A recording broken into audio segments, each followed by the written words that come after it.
vou falar sobre igualdade, sobre critérios de aferição e sobre efeitos de decisões que declaram a desigualdade.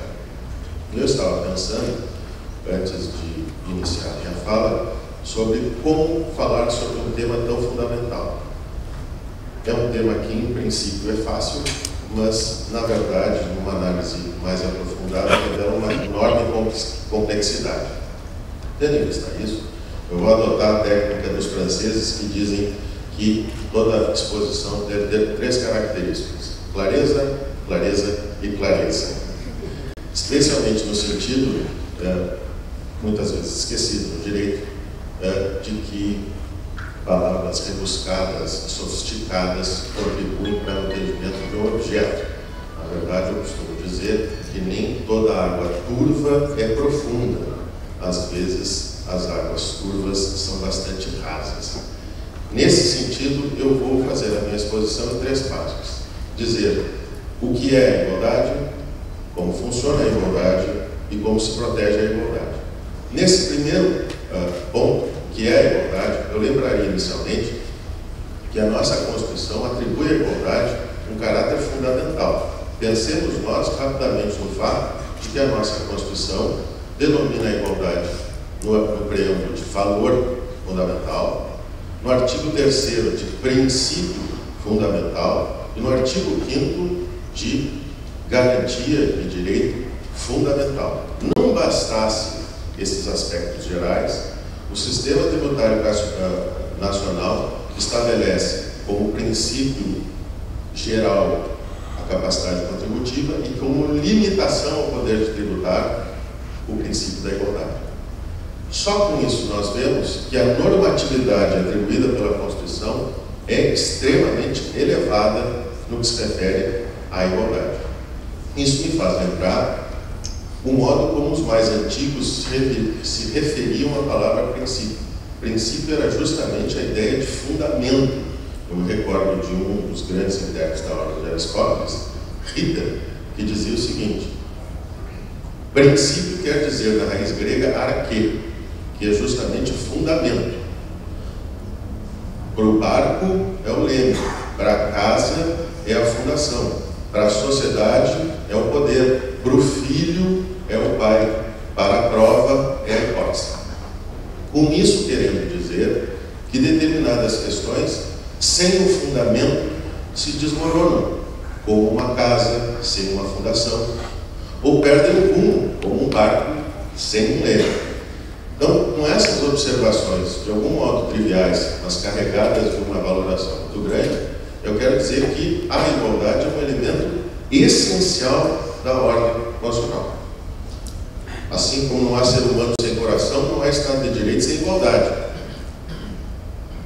Se assim é, nós temos que ter uma preocupação muito grande com a igualdade. A igualdade não é apenas uma norma, é uma norma de princípio, mas não é só um princípio, é um princípio fundamental, não só da ordem constitucional, mas da ordem tributária. Igualdade é coisa séria, para usar uma expressão mais trivial. Agora, o grande problema, e quem já dizia isso era Norberto Bobbio, o fato de a Constituição ser assegurada nos direciona o problema à sua realização. E por que isso? Porque princípio fundamental não é protegido por proclamação. Não basta dizer que um princípio é fundamental que ele automaticamente passa a ser realizado. É preciso compreender o funcionamento de cada um dos princípios postos na ordem constitucional. Então, visto o que é, nós precisamos saber como funciona a igualdade, especialmente porque um dos pontos diz respeito aos critérios de aferição da igualdade. A igualdade, e todos vocês sabem disso, eu não perco muito tempo com essa explicação, funciona com alguns elementos estruturais.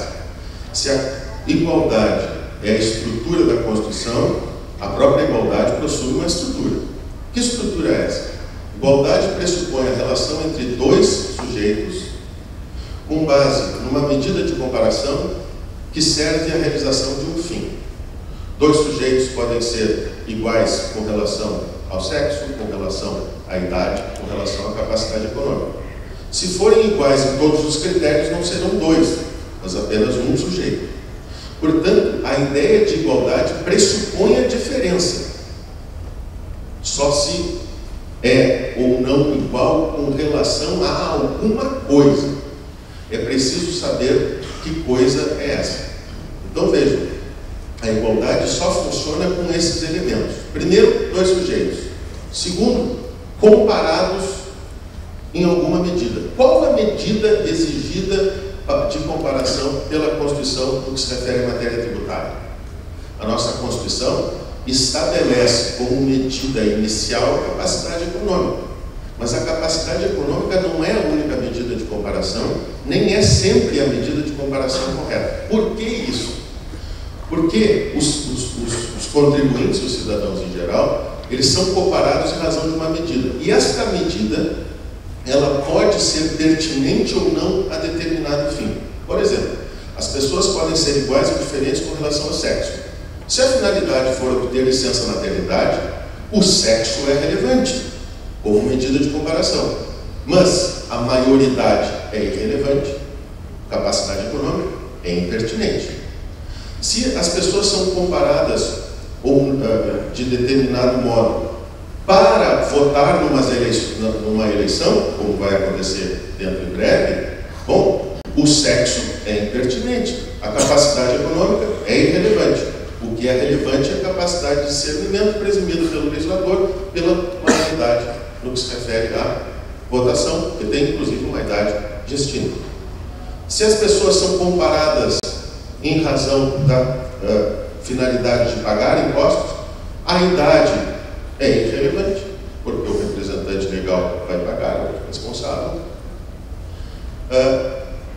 O sexo também é irrelevante. O que passa a ser relevante, dependendo do tipo de imposto, é a capacidade econômica. Com essas observações muito simples, eu quero chamar a atenção para o fato de que o problema da medida de comparação decorre da finalidade da comparação. A medida de comparação não vem antes. A medida de comparação vem da finalidade. Por que estou comparando? Depois de respondida essa indagação, eu descubro qual é a medida de comparação que mantém vínculo de razoabilidade com aquela finalidade. Isso é importante porque a nossa Constituição apenas estabelece critérios de comparação que são preliminarmente vedados, porque historicamente houve discriminações que precisavam ser combatidas. Mas isso não quer dizer que as pessoas não possam ser diferenciadas em razão do sexo, desde que o sexo seja essencial para a finalidade de diferenciação, em razão da idade, desde que a finalidade da diferenciação faça com que a idade seja relevante. Dependendo do cargo, a finalidade pode ser essencial, o tamanho pode ser essencial, o sexo pode ser essencial. O que é vedado pela Constituição? O que é vedado é tratar as pessoas só por causa do sexo, de maneira diferente, só por causa da atividade profissional, de maneira diferente. Então vejam, o problema todo da igualdade é a relação entre a medida de comparação e a finalidade. Se não houver uma relação de pertinência entre esses dois elementos, não haverá diferenciação, haverá discriminação. Mas o que é discriminação? É a utilização de uma medida de comparação, pode ser qualquer uma, de maneira desvinculada valorativamente da finalidade que justifica a sua valoração. A tal ponto que nós possamos dizer o sujeito foi diferenciado só porque escolheu tal profissão. Ele foi diferenciado só por causa do seu sexo. Então vejam, a validade da medida de comparação decorre da finalidade que justifica a distinção. Só que a medida de comparação ela pode ser aferida de várias formas. E aí entra um novo elemento, que é o elemento indicativo da medida de comparação. Como assim? Dois sujeitos podem ser comparados de acordo com uma medida, como, por exemplo, capacidade econômica, para concretizar determinado fim, pagar impostos pessoais. Muito bem. Então, existe uma relação entre capacidade econômica e a finalidade da diferenciação. Muito bem.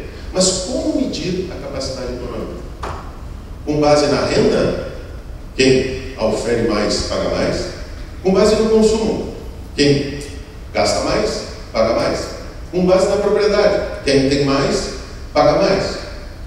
Se for com relação ao consumo, com relação ao tipo de consumo, com relação ao valor do consumo, com relação ao modo de consumo. A medida de comparação não existe sozinha. É preciso que entre a medida de comparação e o elemento indicativo escolhido pelo legislador, exista também um vínculo. Em outras palavras, o que eu estou querendo dizer é que a igualdade pressupõe sujeitos comparados com base numa medida que serve à realização de um fim, e essa medida por um elemento indicativo, deve manter uma relação de razoabilidade com a finalidade que justifica a sua utilização. Igualdade sem esses elementos não é igualdade. Não adianta proclamar a fundamentalidade da igualdade sem verificar o modo como ela se realiza. Eis aqui o jogo. E isso é importante porque, se nós verificarmos esses elementos, nós verificaremos por que razão está havendo a desigualdade. Vejam que o título sugerido pelo meu querido professor Igor foi no sentido de ver os critérios de aferição da igualdade e as decisões que declaram a desigualdade. Portanto, eu preciso saber o que é a igualdade, como ela funciona e como ela é protegida. Se é um princípio fundamental, o Estado não só não deve restringir, como deve promover. E aí vem a terceira parte que constitui o núcleo da minha exposição, que diz respeito a como se protege a igualdade. Vejam o seguinte: o grande problema implicado por essa indagação diz respeito a saber em que medida o poder judiciário pode adentrar na escolha feita pelo legislador. E que técnicas de decisão podem ser utilizadas para fazer com que a igualdade, que é um princípio fundamental, não seja nem restringida e, de outro lado, seja, mais do que isso, promovida. Nesse aspecto, eu chamaria a atenção para o seguinte: o que o Poder Judiciário não pode fazer é substituir o legislador.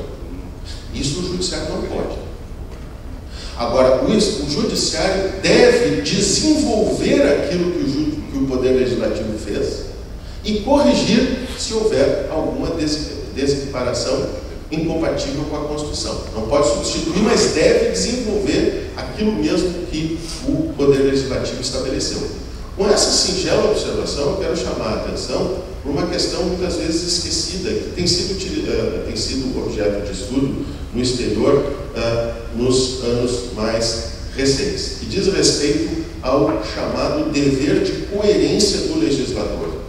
Em algumas questões, o legislador tem liberdade com relação a se faz, o que faz e como faz. Em outras questões, no entanto, a nossa Constituição não apenas atribui poder ao legislador, atribui um dever. Portanto, não há, com relação a se faz ou não faz, liberdade, a vinculação. A liberdade se resume a como fazer aquilo que a Constituição mandou fazer.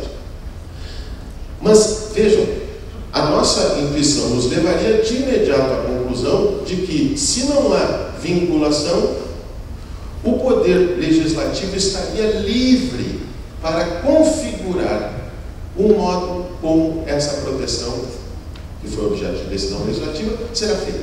Aqui um primeiro ponto. O que é o dever de coerência? Em muitas situações, o Poder Legislativo tem liberdade para decidir se faz ou se não faz. E tem liberdade com relação ao como faz. Mas, aí vem um ponto importante. Tendo ele, o legislador, decidido estabelecer determinado regime jurídico, ele deve ser desenvolvido de maneira coerente e isenta de contradições. Uma expressão singela, com a permissão de todos vocês, pode melhor ilustrar o que eu estou querendo dizer. Pode ou não rezar, pode ou não ajoelhar, mas se ajoelhou, vai ter que rezar. Por que isso? Dou-lhes um exemplo. Dizem a maior parte dos doutrinadores que o princípio da não cumulatividade, no que se refere às contribuições, é uma opção do legislador. Excelente.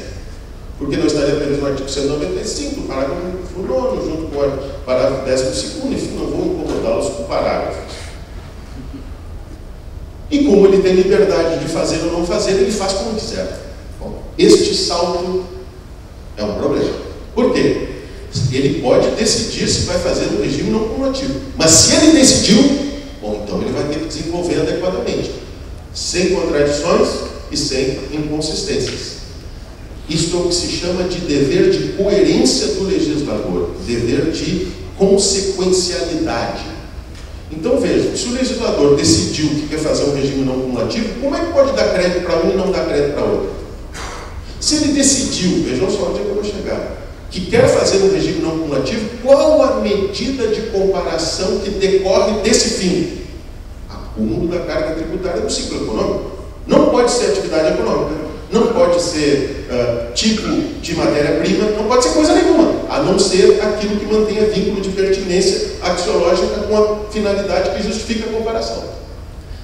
Ele tem liberdade com relação a fazer, mas se decidiu fazer, não pode fazer de maneira arbitrária. Isto é absolutamente importante. É o dever de igualdade temporal e sistemática.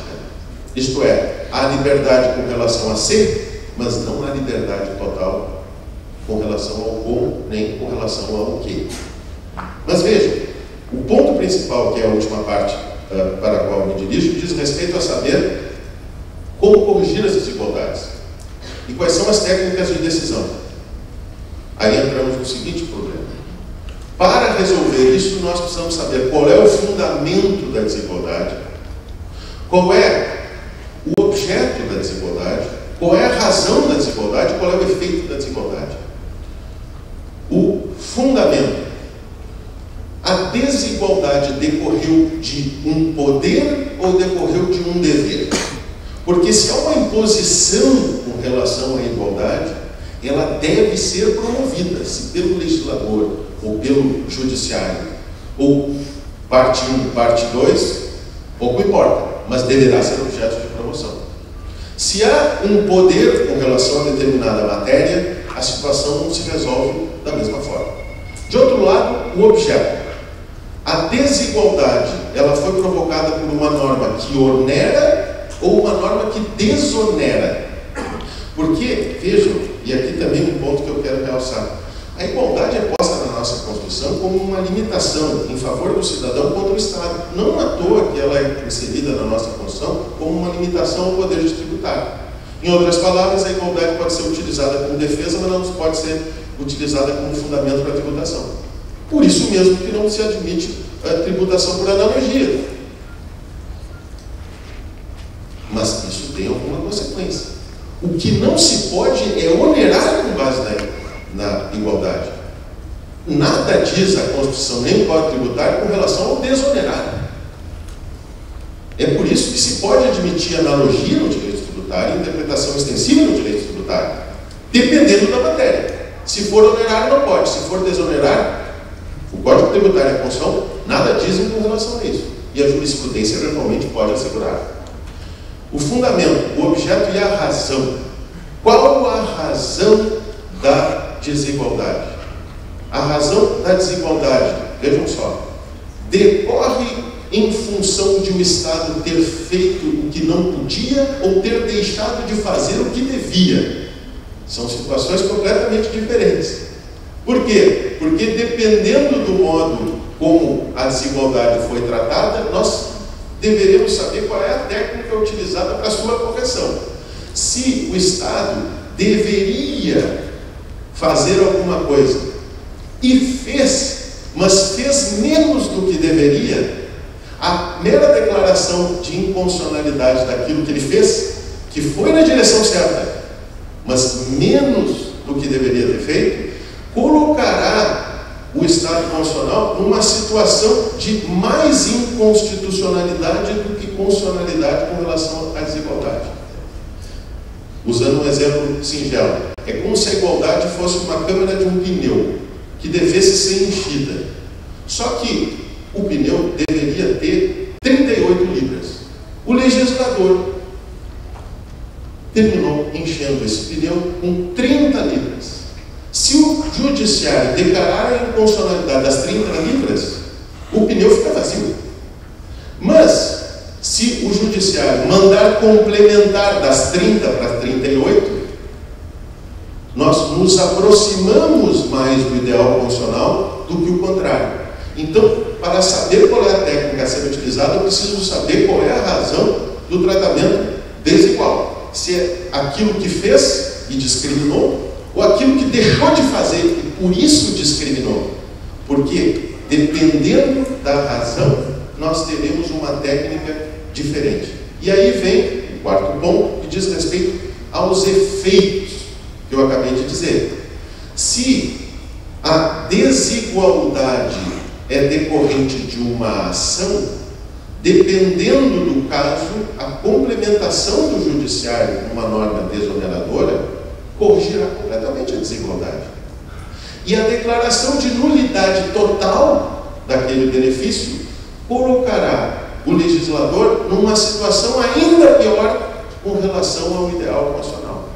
Então, com todas essas palavras, o que eu quero dizer é que a técnica de declaração de constitucionalidade ou inconstitucionalidade será uma decorrência do fundamento do objeto, das razões e dos efeitos. Quais são as técnicas? O legislador pode declarar a inconstitucionalidade total da legislação. Muito bem. Dentro dessa possibilidade, existem dois caminhos. Ou a declaração total da lei, por exemplo, o legislador, para implementar o princípio da não cumulatividade, deveria ter assegurado créditos para todos os contribuintes. O legislador, todavia, não o fez. Atribuiu créditos só para o sujeito 1 e não para o sujeito 2. O que fazer? Declarar a inconstitucionalidade total da compensação de créditos colocará o legislador numa situação mais distante ainda do ideal constitucional de proteção coerente de um princípio que ele próprio escolheu promover, que é o princípio da não cumulatividade. Declarar a nulidade parcial, isto é, só do critério, como já fez o Supremo Tribunal Federal, não por acaso em aumento de vencimento do servidor público, pode ser uma solução. Isto é, garanto crédito só para fulano, tiro só para fulano que fica para fulano para Beltrano. Então, declara essa inconstitucionalidade não totalmente, mas apenas no critério. Essa é uma técnica. Outra técnica que tem sido utilizada pelo Tribunal Constitucional Alemão e importada no Brasil, às vezes bem, às vezes não, pelo Supremo Tribunal Federal, diz respeito à declaração de incompatibilidade com a Constituição ou à declaração de ainda constitucionalidade. Isto é, o legislador, para promover a igualdade, promove-a na direção certa, mas na medida insuficiente. O legislador foi na direção, mas foi menos do que deveria ter ido. Declarar a inconstitucionalidade do pouco, porque tinha que ser mais, coloca o legislador numa situação ainda mais flagrante de inconstitucionalidade. Pode o legislador ser complementado pelo judiciário? Aqui nós temos algumas técnicas. Uma delas é, o judiciário declara a incompatibilidade, não é inconstitucionalidade, a incompatibilidade da lei com o ideal constitucional, dizendo para o legislador, fazendo um apelo a ele, para que complemente. Ou dizendo que, em face das circunstâncias, essa norma ainda é constitucional, como o Supremo fez no direito de greve. Mas se demorar demais, eu, Supremo Tribunal Federal, vou suprir a omissão que o legislador não está se encarregando de suprir. Uma outra possibilidade é simplesmente entender que o judiciário, eu sei que isso é polêmico, o judiciário tem competência para fazer interpretação conforme a Constituição. No seguinte sentido, o legislador tem o poder e a liberdade de configuração. Se faz ou não faz, o que faz e como faz. O legislador, todavia, faz o que tinha que fazer, mas faz mal.